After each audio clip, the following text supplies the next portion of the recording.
PostalMate, my honest review, and user experience best shipping software. If you run a small business or a shipping store, you know how chaotic managing multiple carriers can be.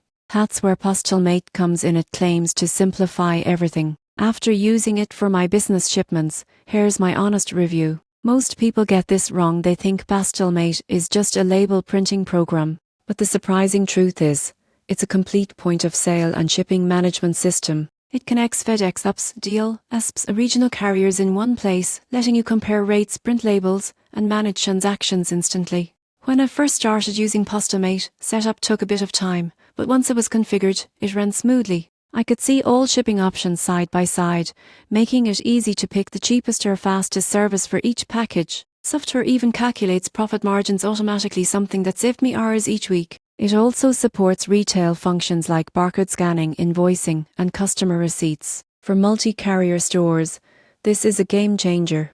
The interface looks a bit old school, but it's stable and functional, no random crashes or lag. One standout feature is the reporting dashboard. You can view daily sales, carrier performance, and transaction history all in one place. It's ideal for keeping business operations transparent and organized. The downside? PostalMate isn't cheap upfront, and the learning curve can feel steep for beginners. But once you master it, it becomes an incredibly powerful tool. In short, PostalMate isn't flashy, but it's dependable and efficient. If you run a shipping store or manage large volumes of mail, it's absolutely worth it for the accuracy and time savings alone.